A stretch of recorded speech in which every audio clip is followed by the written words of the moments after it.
Just to remind folks out there, I'm currently holding an art contest, and the winner will receive a Simpsons episode review request on my channel. Sounds pretty cool, am I right?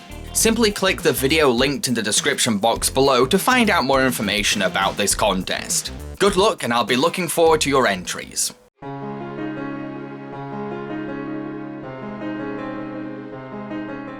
Howdy folks, Jambareeqi here, and I've just been to see Disney's new live-action remake of their classic animated film, Beauty and the Beast. For those of you who don't know, Beauty and the Beast centres on a woman called Belle who loves to read, and lives in a very small town with her father Maurice. But the townspeople find her to be weird, when really she's just intelligent and independent. One gentleman, called Gaston, is interested in Belle, but not because of her intelligence or personality, no, rather for her looks, and he wants to wed her, but Belle denies marriage with him. So this infuriates him, and he becomes determined to wed her.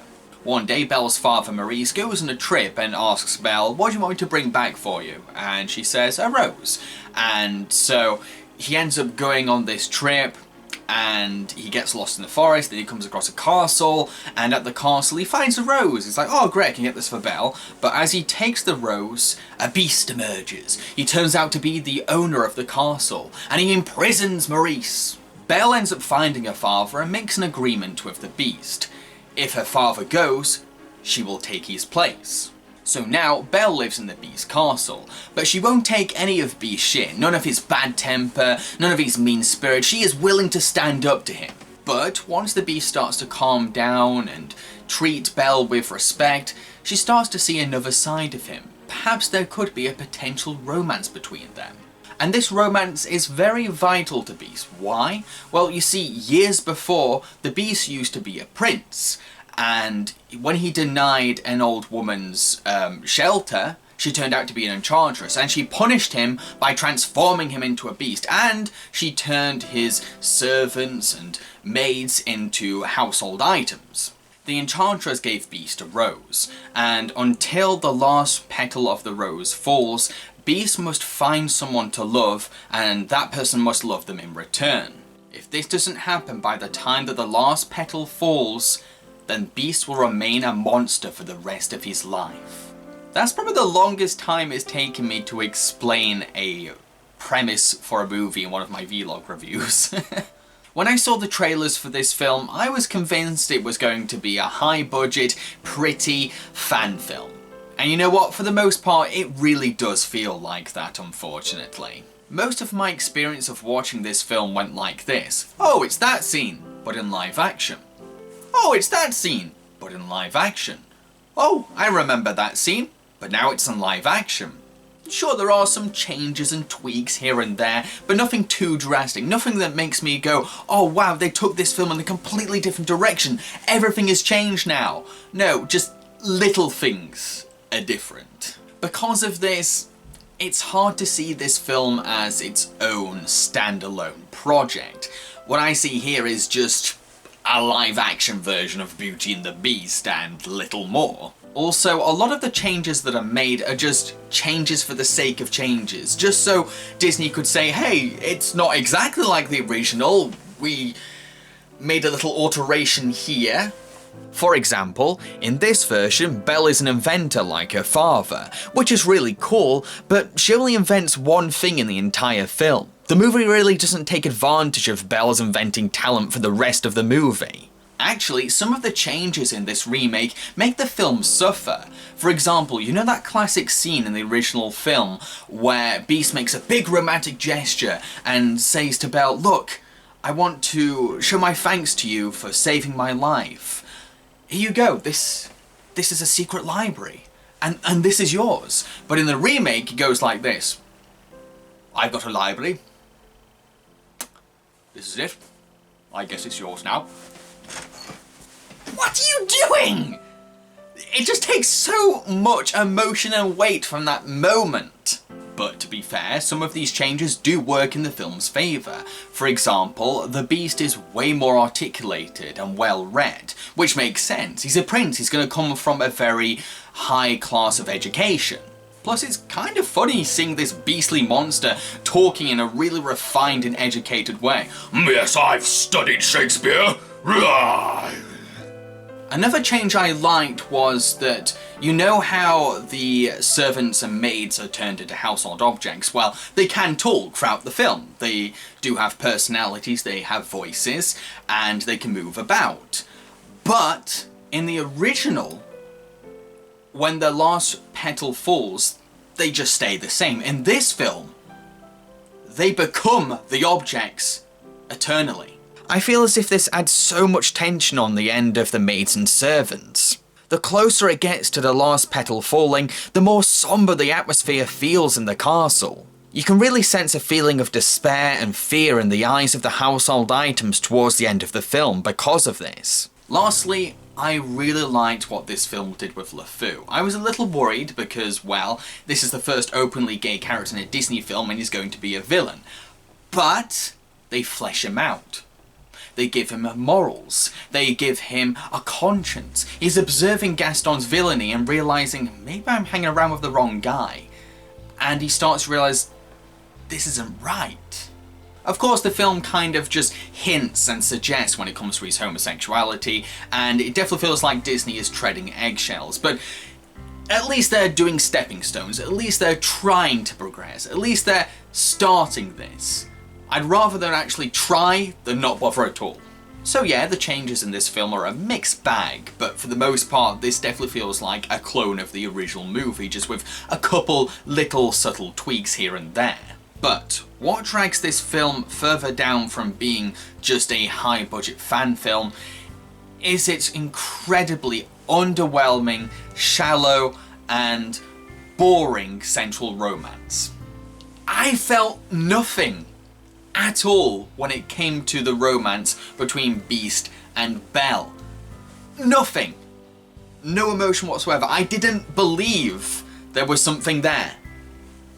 I didn't see a connection. I didn't see chemistry. So when it came to pivotal romantic moments, I had no emotion, no feelings. I didn't get goosebumps.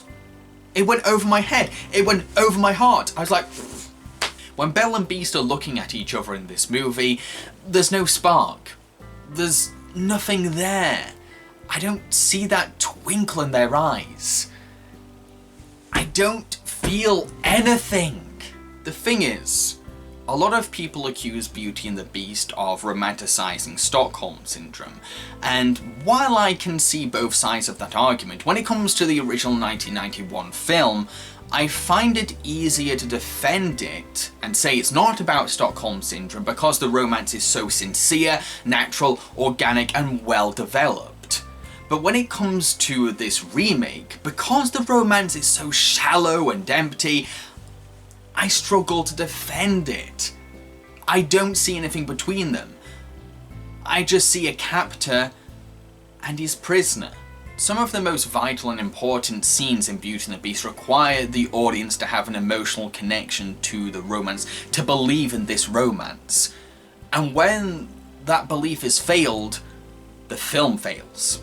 I can imagine some people are now starting to go, well, hang on Jambareeqi, the romance might suck, but maybe, just maybe, the household items are fun. Okay, so first of all, their designs. Their designs are very detailed and realistic, which is fine, but they're animated at a hyperactive speed, and so the idea of making them have so much detail, but making them really over the top and goofy and really giddy and energetic, kind of makes that design pointless.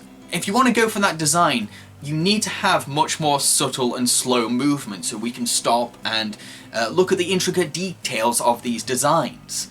Personality and voice acting wise, they're fine. They're okay. They're doing their job. And that's all I can really say. And that's one of the major problems with this film. Everything is just so standard, so basic. This includes the songs. The songs are just okay. They are what they are. They're highly polished covers of classic Beauty and the Beast songs. and that's it.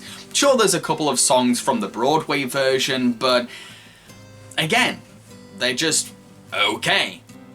There's just nothing to them.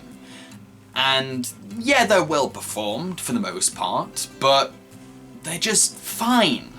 My only real issue with the songs would have to be Emma Watson's singing voice. She's not terrible, but she's not great either. She doesn't really have much energy or passion to her singing. She's just singing. Not singing or singing. Just singing. If you know what I mean. There's just not enough spirit in her singing voice. I don't hear Belle when she's singing those classic Howard Ashman lyrics. I don't hear it. There's no passion, there's no energy. She's just doing an okay job at singing as Belle. And this whole standard, okay, fine level of quality control can also be applied to the live action acting too. A lot of the live action acting is quite meh. Like, all the actors are just doing their thing. Just plodding along, just following the script. I can tell that the filmmakers and actors have an appreciation for the classic movie, but they don't seem to be that motivated beyond let's just reenact the classic 1991 film. And that's it. They don't seem to be any more ambitious than that. And the end result is a really meh of a film. Sure, it does have some little nice upgrades here and there, but like I said, very underwhelmed, especially by the lead romance. Didn't really feel anything, didn't get any goosebumps, didn't even cry, felt nothing. But like I said, I didn't really have a high expectation of this movie, so I don't feel that angry, I don't feel that annoyed. I was expecting this. Based on the trailers, I was expecting something very superficial, and that's what we got, really. I've seen a lot of critics saying it's superior to the original animated film. I have to disagree. There's something about the original animated film that can't really be recaptured, and that works best in an animated medium, especially an animated medium crafted by Disney. I don't think you can duplicate what they achieved. It was just so magical, so special, so charming. I don't think it could be done again. Maybe it could, but I don't think this is a good example of duplicating that magic. I've been Jambareeqi, and I hope you enjoyed this review. If you did, then please consider supporting me on my Patreon. Cheerio, folks.